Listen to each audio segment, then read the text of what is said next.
My Skort pattern prayers have finally been answered. Hello there, my name is Paula Jean. Welcome back to my channel. Today I am diving right into this great new pattern that I recently discovered. It is the Sunrise Skort. It is by Jessie Lou's Closet. The designer's name is Jessica Capalbo, who is a new designer to me, and I'm very excited to tell you about her pattern, so let's dive right in. I have been looking for a Skort pattern for so long. I love Skorts so much. I always have, ever since I was a kid. I think they're the perfect summer garment. They're great for throwing on a pair of hiking boots and hiking up a mountain, and then you change your shoes and maybe your shirt and go for a casual dinner. I just feel like they're very cool and freeing, and I feel like I can do anything in them. So I'm so excited to have this pattern because there are hardly any patterns out there for a good Skort, for a woven Skort. There are some athletic ones out of stretch material, but a nice woven Skort. Casey over at Pattern Scout, she's got this really great, I don't know if it's a vintage pattern, but it's definitely an out of print pattern. But she's made it a couple of times, and it's a Skort that's got this sarong style skirt front on it. It's so cute every time she makes it, and I'm always jealous every time, and now I don't have to be anymore. So let me tell you about some of the features that I love about this. I'm going to show you actually on the weird little color blocked muslin that I made because I did it as the instructions said, and then I made a couple of little changes to it on my final one. So view A, there are two views. View A is kind of a traditional Skort that just has the front skirt panel, and in the back it looks like shorts. View B has a front and back skirt panel, so you're covering the whole short, and then it ties on the side with some long ties that are attached. The View A version is just attached with a button or a snap on the waist on the other side. So I made View B. So one of the first changes that I made, and I made that on my muslin, is most garments, if there is a side opening, it opens on the left side. That has always driven me crazy because I just, for some reason, I'm a little bit more awkward on that side than I am on my right side. So the first change that I made was switching everything to the right side, because you can do that when you sew your own clothes. There is a wild, crazy dog barking outside, so I hope that's not causing anyone too much stress. Anyway, one of my favorite features is the pockets, because of the few Skort patterns that I've seen, not a lot of them have pockets. So this has side seam pockets.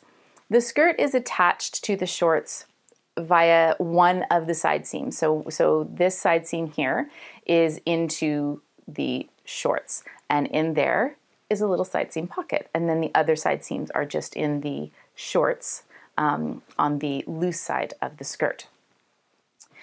So that's number one. Get that out of the way. So on the shorts, it's a very simple shorts pattern.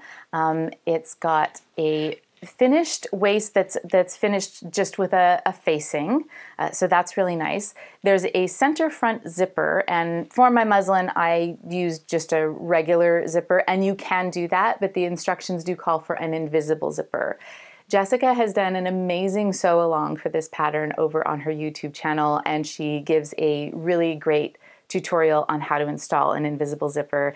And she makes a great point that if you're a little scared of trying an invisible zipper because you're worried about it not looking perfect, this is the perfect garment to try it on, because however it turns out, it's going to be covered up by a skirt panel. So it's a really great chance to practice upping your zipper skills and not being too worried about how it turns out. So center front zipper, you can also put the zipper in the back if that's more accessible and easy for you. Changes nothing about how the skirt works. There are two front darts in the shorts, and then there are two back darts as well.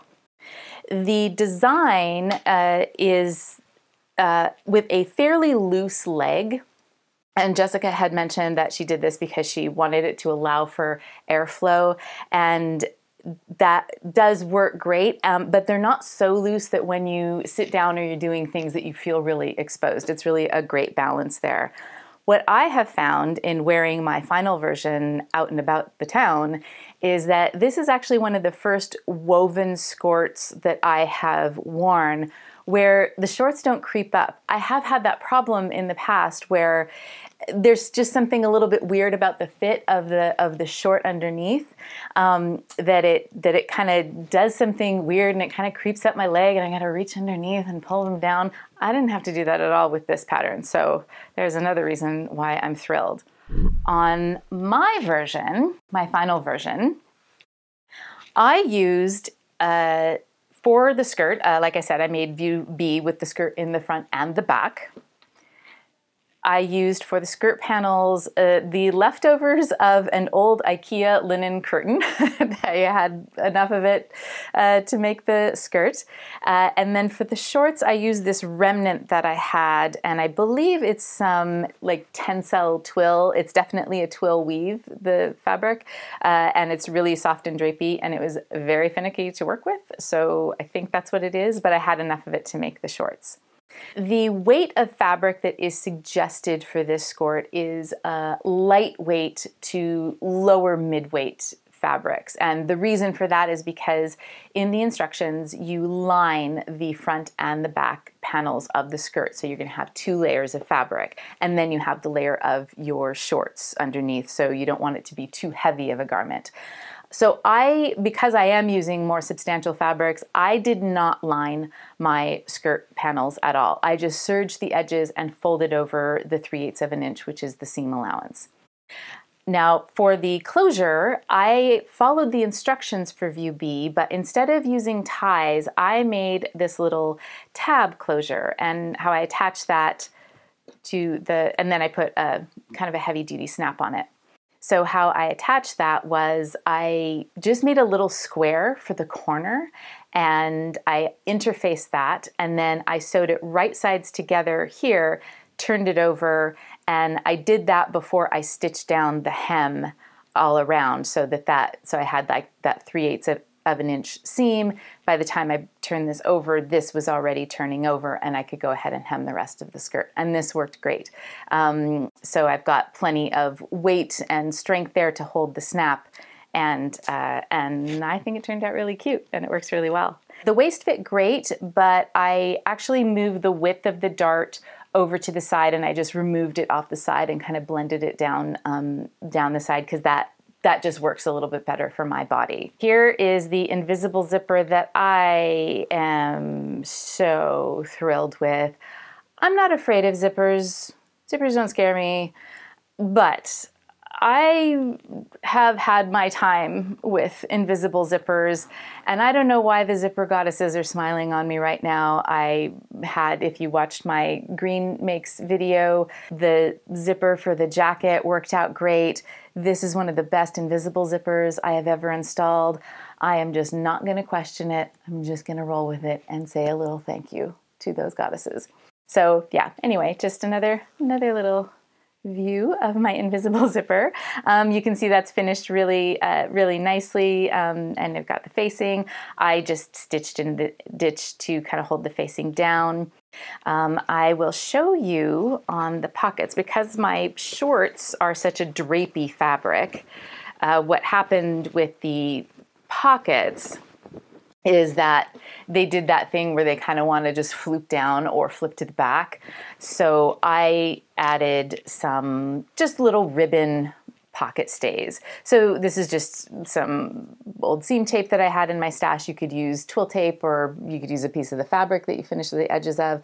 I just stitched a little line, put it flat, stitched it to the pocket and the facing so that the pocket will just lie flat, and it works great. You can't see it from the front, and I don't drive myself crazy fiddling with my pockets. The other great thing about this pattern is the size inclusivity. I think the sizes go from waist measurements of 24 to 54 inches and hips, I think, from 34 to 65. Some other ideas I have for hacks, because this is by far not the last time that I will be making this pattern. I thought it would be really nice to, on the front skirt panel, maybe to curve it, that might be fun. I also think it would be neat to kind of slash and spread the front skirt panel piece, spread it apart so that you can gather it up in the corner. I also think that if you lengthened the skirt into something a little bit more dramatic, but still had the shorts underneath, and maybe the front and back panels could be a little sheer or sparkly or something, I think that could look really good. And I also think that this would be a great fall piece. Like if you made, kind of like I did, if you don't line the skirt panel, sorry for the clacking on my table there.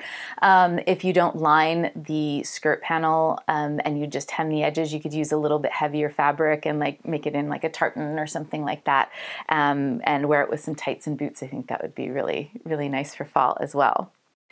So I think that does it for my review of the Sunrise Skort. I will leave linked down below the link to the sew along on Jessica's YouTube channel, which I highly recommend you check out. And I'll also leave the link to the pattern.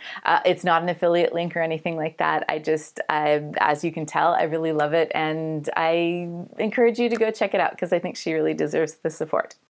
So that'll do it for me today. If you are in parts of the US that are in a crazy heat wave right now, or crazy storms and all the things that are happening, I am sending you all of my best wishes, all of my cool weather vibes. Please have a safe holiday weekend. Take good care of yourselves. Stay hydrated. I will see you next time.